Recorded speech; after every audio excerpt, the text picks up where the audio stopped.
हाँ जी, तो क्रिमिनोलॉजी की सीरीज़ चल रही थी, we will continue that. CSS 2027 and CC 2025 के लिए we have started this criminology series, जिसके प्रीवियस लेक्चर मैंने अपलोड कर दिए हैं। उसी को कंटिन्यू करते हुए आज we will try to cover crime in criminology से जो टाइप्स ऑफ क्रिमिनल हैं हम उनको समझने की कोशिश करेंगे, ठीक है।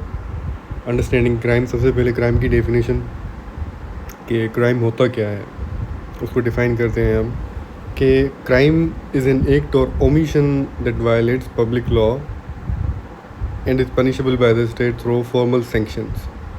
इसमें दो तीन चीज़ें हैं जो हमें समझनी चाहिए कि इट इज़ एन एक्ट और ओमिशन, जो चीज़ वायोलेट करती हो पब्लिक लॉ को।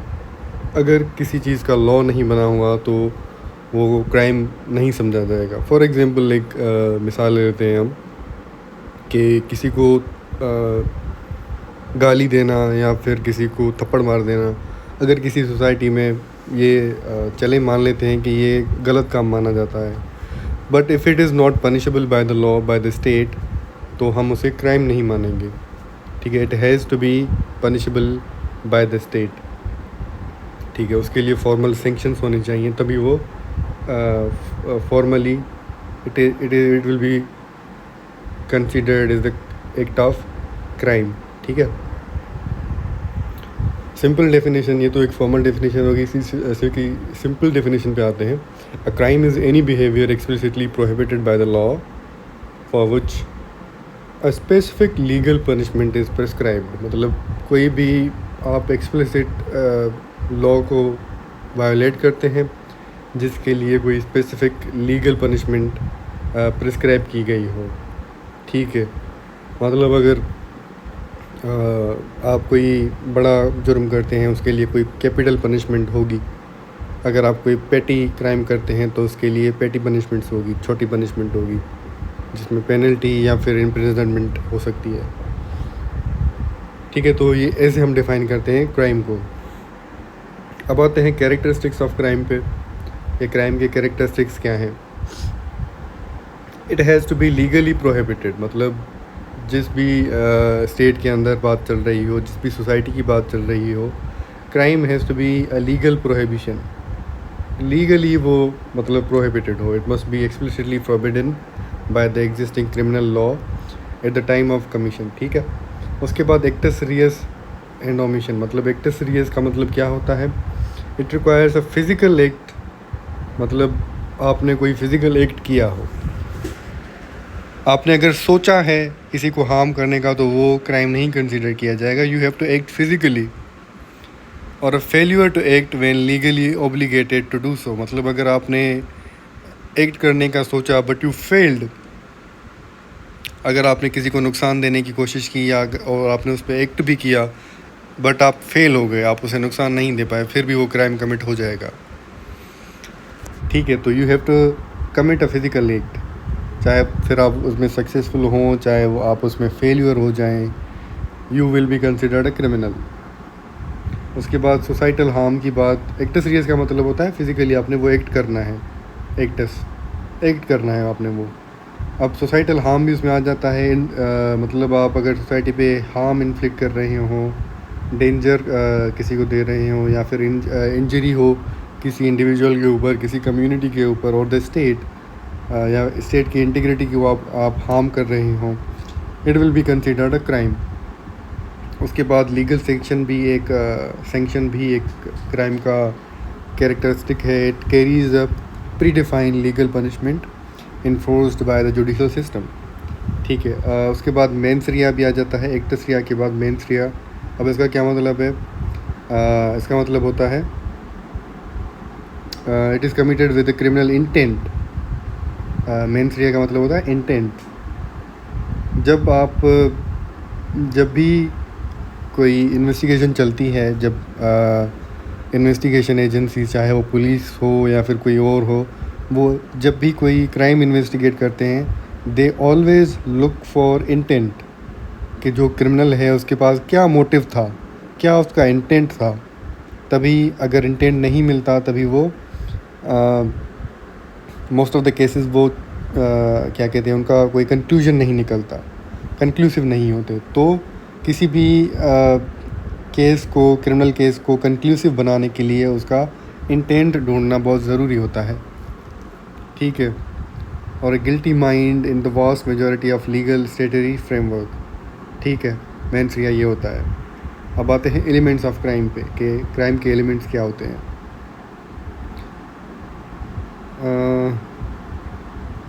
For a crime to be legally establish, two fundamental components must coexist simultaneously. जैसे मैंने बताया कि एक्टस रियास और मेंस रिया, ये दोनों बहुत ही ज़्यादा इम्पोर्टेंट एलिमेंट्स ऑफ क्राइम हैं। एक्टस रियास मैंने पहले भी डिफ़ाइन किया, it is the physical objective component of a crime, मतलब आपने कोई फिज़िकली एक्ट किया है। फॉर एग्ज़ाम्पल, अगर आपने किसी को फिज़िकली इंजरी देने के लिए प्लानिंग की और आप एक लोहे की रॉड अपने पास रखते हैं, आप अब उसको हमला करने जाते हैं, तो आपके पास हाथ में एक लोहे की रॉड है, तो it means you have acted physically to harm a person, harm an individual. तो ये आता है एक्टस रियस के अंदर। It presents the actual guilty act और अनलॉफुल ओमिशन। चाहे आप उसको हिट करते हैं, हिट करने में आप उसको ज़्यादा नुकसान दे जाते हैं या कम नुकसान दे जाते हैं, but you have acted physically, उसमें एक्टस रियस का एलिमेंट इन्वॉल्व रहेगा। और दूसरा एलिमेंट जो है इम्पोर्टेंट, मेंस रिया। अब उसका क्या मतलब होता है, the subjective mental component of a crime. Mental component, ये तो रहा फिज़िकल, अब ये मेंटल कंपोनेंट भी बहुत ज़्यादा इम्पोर्टेंट होता है।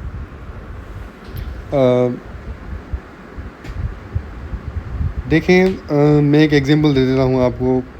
जब किसी का फॉर एग्जांपल मर्डर हो जाता है, किसी की फौतगी हो जाती है, तो ऑफन टाइम्स पुलिस इन्वेस्टिगेशन जो होती है, उसमें पहले स्टेप्स के अंदर जो डाउट जाता है वो उसके जानने वालों में से जाता है। अब ऐसा क्यों है?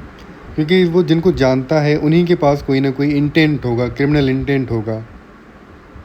तो वो इंटेंट चाहे चोरी का हो, चाहे बर्गलरी का हो, चाहे किसी फाइनेंशियल फ्रॉड का हो, या फिर कोई सीक्रेट छुपा, मतलब कोई भी इंटेंट हो सकता है। तो there has to be a mental component behind a crime, ठीक है। उस मेंटल कंपोनेंट को हम मेंस रिया कहते हैं। सो ये जो टर्म्स हैं, you have to write this terms down. जब भी आपके पेपर हों तो आपको अपने आंसर शीट के अंदर ये ऐसे टर्म्स इंट्रोड्यूस करवाने हैं, लिखने हैं, फॉर अ बेटर एक्सप्रेशन और better impression on the checker, ठीक है। ये the elements of crime. Case example, जैसे मैंने बताया पहले वाले वीडियोस में, दैट आपने एग्जांपल्स बहुत ज़्यादा लिखने हैं, चाहे वो हाइपोथेटिकल हों, चाहे वो रियल लाइफ एग्जांपल्स हों, आपने एग्जांपल्स लिखने हैं, ठीक है। अगर आप एग्जांपल्स लिखेंगे तो आपका पेपर बहुत ज़्यादा स्टैंड आउट करेगा, ठीक है। If an individual intentionally steals a mobile phone, the mechanical act of taking the device constitutes actus reus। मतलब आपने जो फ़ोन उठाई या फिर जेब काटी, कहीं से फ़ोन उठाई, किसी की जेब से फ़ोन निकाली, वो जो मैकेनिकल एक्ट है वो होगा आपका actus reus. Where is the explicit desire और premeditation to deprive the rightful owner of the property constitutes the mens rea. Mens rea हमारा भी यहाँ पे आ गया, मतलब जो अपने आपके जहन में डिज़ायर आई, जो आपके जहन में प्लानिंग आई कि जो मैं इस बंदे की प्रॉपर्टी उठा लूँ, अपने नाम कर लूँ, तो ये हो गया मेंस रिया, ठीक है। अब आते हैं क्रिमिनल पे, कि क्रिमिनल क्या है।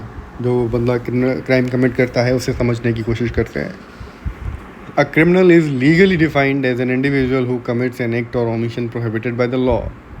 कोई भी बंदा, कोई भी इंसान, कोई भी इंडिविजुअल जब एक बने हुए कानून को वायोलेट करता है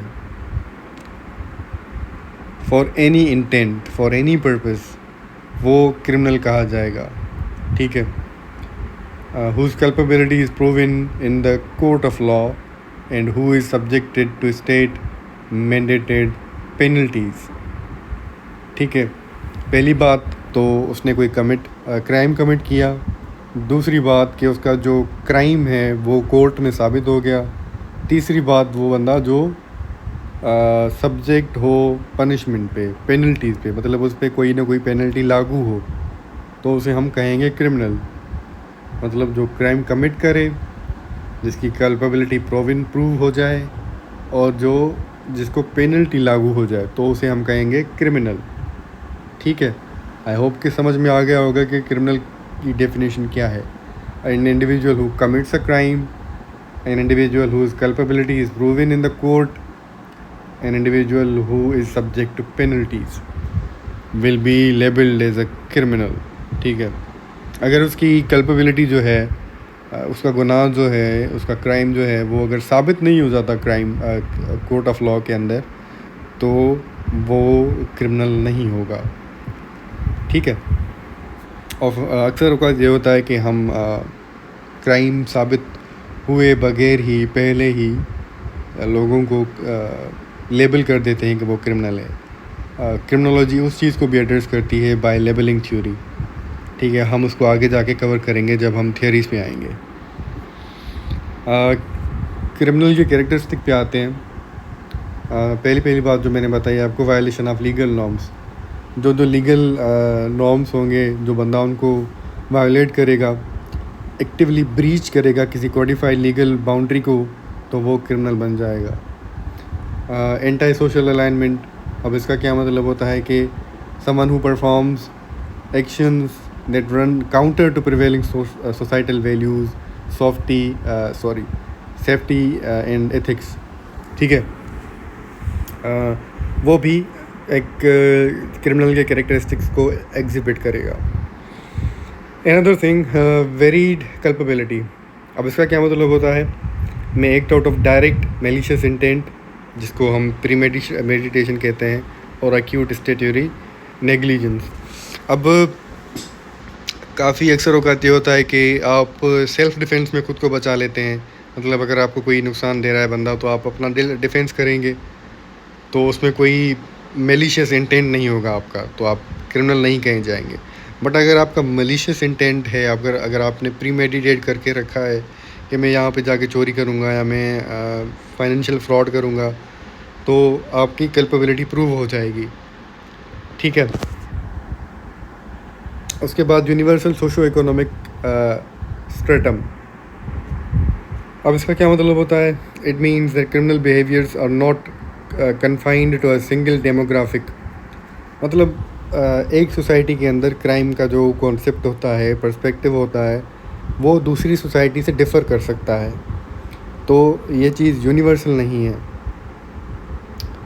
फॉर एग्ज़ाम्पल, किसी सोसाइटी में स्मोकिंग पब्लिक प्लेसेस में कॉमन है, बट कुछ सोसाइटीज़ ने पब्लिक स्मोकिंग पे बैन लगा दिया है।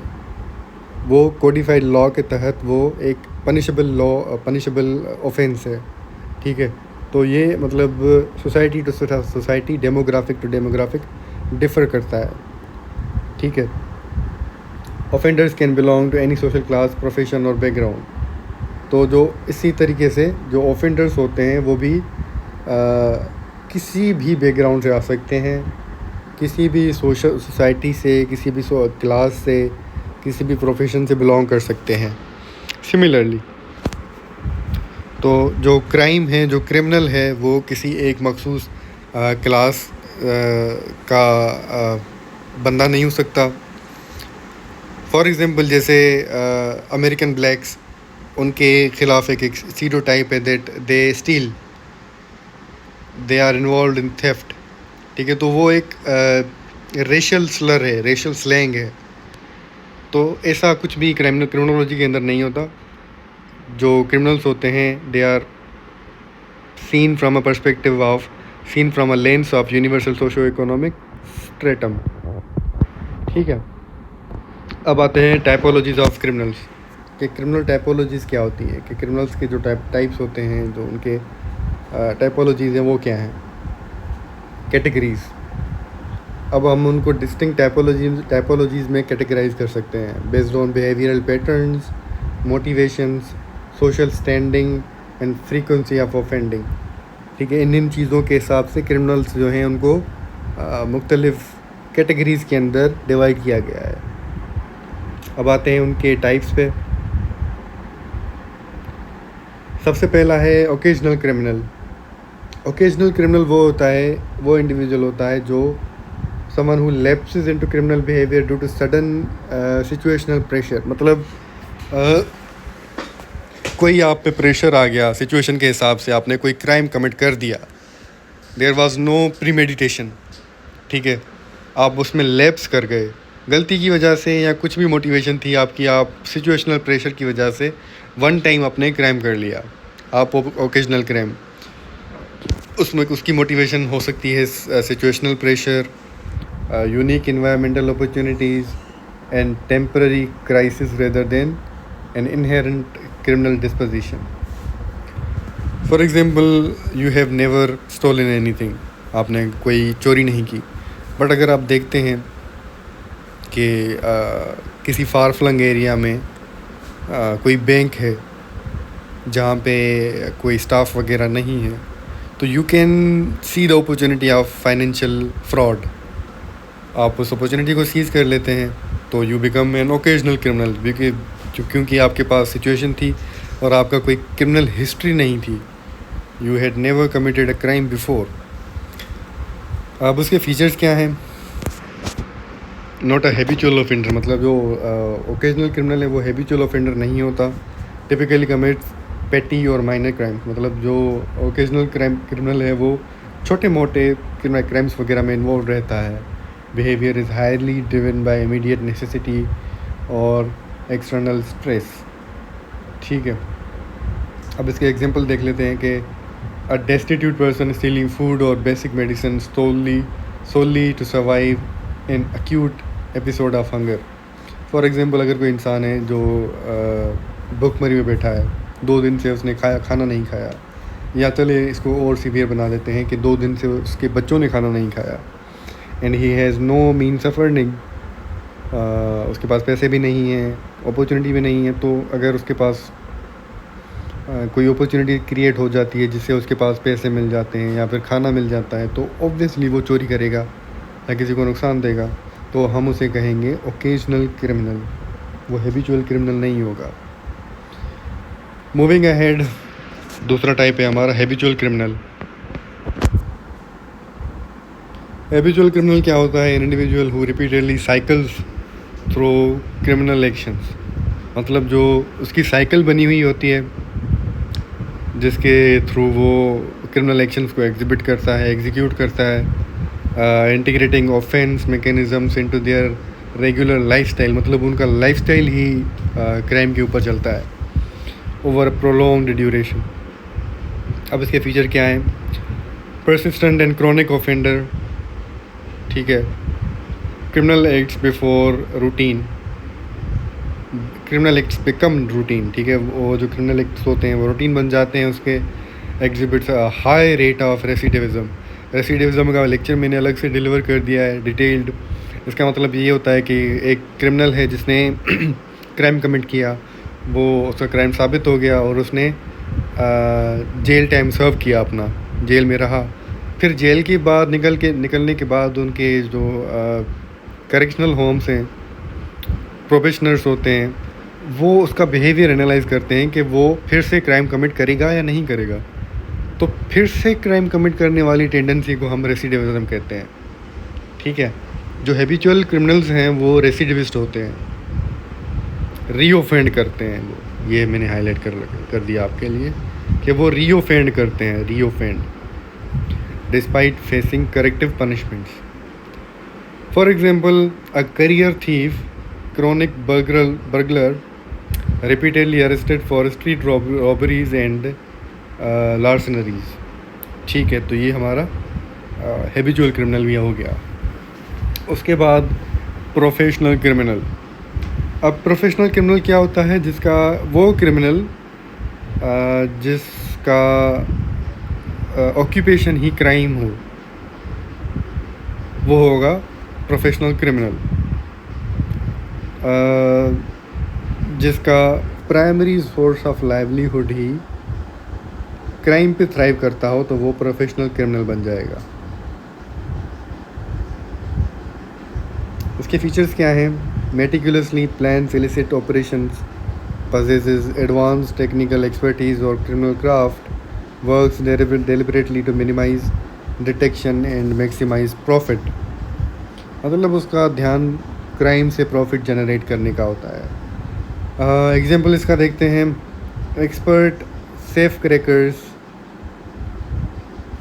जो तिजोरियाँ वगैरह बनी होती हैं उनको तोड़ने वाले safe crackers. Sophisticated art smugglers, जो स्मगलर्स होते हैं. And specialised identity fraudsters. ये आते हैं सारे के सारे प्रोफेशनल क्रिमिनल्स के अंदर.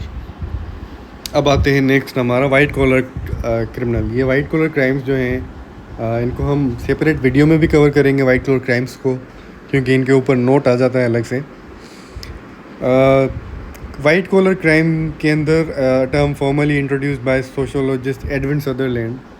एडविन सदरलैंड एक बहुत बड़े सोशोलॉजिस्ट हैं जिन्होंने ये टर्म इंट्रोड्यूस किया था. Defining a person of high social status and responsibility who commits a crime during the exact course of their legitimate occupation. मतलब कोई हाई सोशल स्टेटस का बंदा हो, कोई ऑफिसर हो या कोई सीईओ हो, वो अपनी लेजिटिमेट ऑक्यूपेशन के दौरान कोई क्राइम कमिट करता है फॉर फाइनेंशियल गेंस या फिर पर्सनल गेंस, तो वो होगा वाइट कॉलर क्रिमिनल. ठीक है. अब उसके फीचर्स पे आते हैं. It is exclusively non violent actions. अब जो वाइट कॉलर क्राइम्स होते हैं वो नॉन वायलेंट होते हैं. मेनली जो होते हैं वो फाइनेंशियल होते हैं, वायलेंट नहीं होते. Driven heavily by financial accumulation और asset protection committed by highly educated, influential and powerful individual. जैसे मैंने बताया कि वो influential, educated और powerful individuals करते हैं, जैसे CEOs वगैरह. एग्जाम्पल पे आते हैं. लार्ज स्केल टैक्स इवेजन, मतलब आप अगर टैक्स इवेड कर रहे हैं मिलियंस में, वो आपका वाइट कॉलर क्राइम हो जाएगा. कॉरपोरेट ब्राइबरी, रिश्वत देना कॉरपोरेट सेक्टर में या फिर लेना. इनसाइडर ट्रेडिंग, वो भी इलीगल है, वो भी वाइट कॉलर क्राइम के अंदर आती है. कॉम्प्लेक्स एम्बेजलमेंट स्कीम्स, जो पोंजी स्कीम्स हो जाती हैं या फिर पिलर स्कीम, पता नहीं क्या कहते हैं उनको, वो स्कीम्स, एम्बेजलमेंट स्कीम्स जो ठगी वगैरह वाली होती हैं, तो वो भी वाइट कॉलर क्राइम के अंदर आ जाती हैं. अब आता है हमारा white collar criminal, organise criminal. Organise crimes के अंदर ऑर्गेनाइज क्रिमिनल्स जो होते हैं वो माफिया वगैरह, जो उनका एक स्ट्रक्चर्ड और हाईली ऑर्गेनाइज नेटवर्क बना हुआ होता है. जैसे सिंडिकेट होते हैं, जैसे पुष्पा का सिंडिकेट था.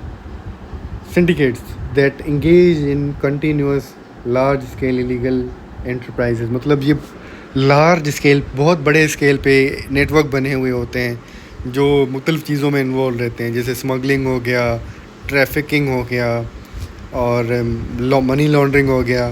काफ़ी सारी चीज़ें हैं जिनके ऑर्गेनाइज्ड क्राइम्स होते हैं, माफियाज होती हैं, सिंडिकेट्स होते हैं, तो ये ऑर्गेनाइज क्राइम में आ जाते हैं. इसके फीचर्स क्या क्या हैं?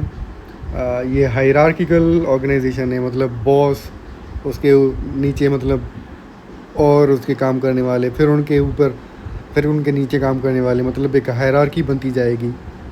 ठीक है. और clear division of institutional duties, systematic use of corruption and intimidation to secure market monopolies. अब इसमें इंटिमिडेशन मतलब डरा धमका के भी काम निकलवाना ऑर्गेनाइज क्रिमिनल्स का काम होता है. एग्जाम्पल, जो ड्रग कार्टेल्स होते हैं और ह्यूमन ट्रैफिकिंग रिंग्स होती हैं, syndicates running money laundering networks, ये सारे के सारे ऑर्गेनाइज्ड क्राइम के एग्जाम्पल्स हैं. Next is corporate criminal. अब कॉरपोरेट क्रिमिनल क्या होता है? अ लेजिटिमेट बिजनेस एंटिटी और executive representative who carry out illegal operations intentionally designed to maximise organisational profit, market reach और कॉस्ट कटिंग. मतलब कोई बिजनेस एंटिटी हो जो कि इलीगल ऑपरेशंस को कैरी आउट करे टू मैक्सिमाइज ऑर्गेनाइजेशनल प्रॉफिट, उसको हम कॉरपोरेट क्रिमिनल कहते हैं। फॉर एग्ज़ाम्पल उसके फीचर्स देखते हैं। ऑर्केस्ट्रेटेड अंडर कॉरपोरेट कवर, मतलब कॉरपोरेट सेक्टर के अंदर ही रहता है ये वाला criminal.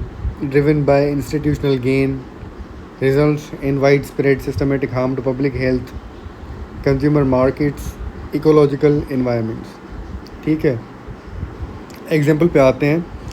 Illicit dumping of hazardous chemical waste, मतलब जो इंडस्ट्रीज़ वगैरह होती हैं जो केमिकल वेस्ट को गैर कानूनी तरीके से डंप करते हैं पब्लिक प्लेसेस में या फिर नदियों वगैरह में, तो वो भी एक एग्जांपल है कॉरपोरेट क्रिमिनल का।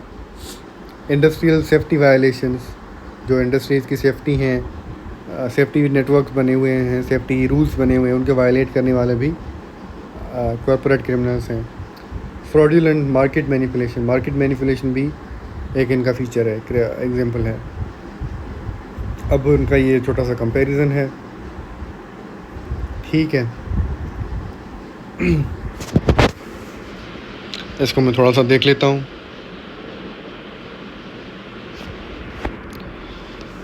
ऑर्गेनाइज्ड क्राइम्स और वाइट कॉलर क्राइम के अंदर एक डिफरेंस क्रिएट किया गया है, उनका एनालिटिकल कंपैरिजन है, which I think will be best if I make a separate video about it, ताकि जो एंड तक नहीं देख पाए वो उनको भी बेनिफिट हो जाए। और एक छोटा सा वीडियो बनेगा इसके लिए सेपरेट, तो वो अलग से आपके लिए बेनिफिशियल रहेगा। This was it from my side today. I hope कि आपके लिए बेनिफिशियल रहा वीडियो ये। I will see you in another video of criminology. Till then take care.